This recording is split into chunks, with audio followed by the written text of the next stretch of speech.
There are many times when in English we have one word that in Spanish has three or four. I mean, take a look at the verb ser y estar, to be. There are two just for that. For, por y para. To get or to get would be conseguir, recibir, obtener, entender. The list goes on and on. This video, we're going to talk about to become and the 5 ways to say it in Espanol. So the first way I use and I've heard a little bit less, but doesn't mean it's less important.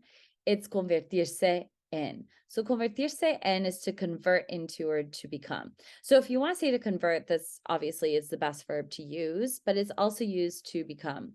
An example is él se ha convertido en un monstruo. He's become a monster. Okay, something that he wasn't before, but now is.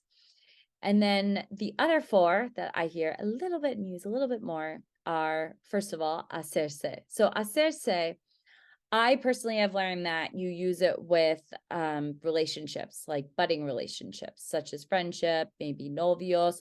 Por ejemplo, ellos se hicieron amigos. They became friends.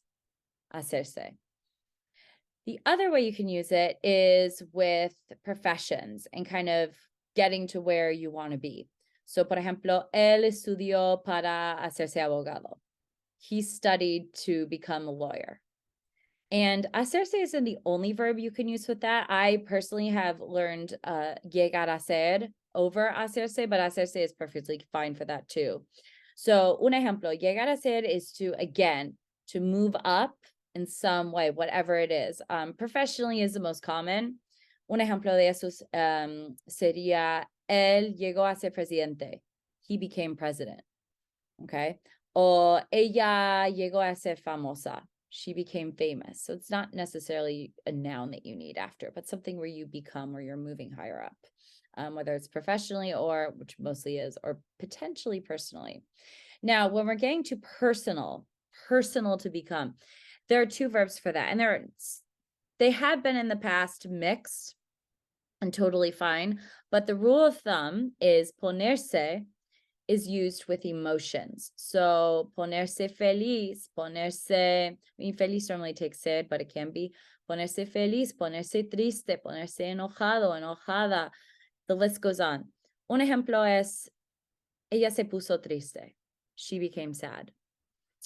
And the other one, volverse is actually, sometimes I've heard, not used personally, ponerse with when it should be volverse, because volverse should be conditions. And although conditions are linked to our emotions, they are, in at least the Spanish language, considered to be a different category. And that's why volverse is a better verb for it, but you might hear it with ponerse, and that's more accepted in today's society anyways.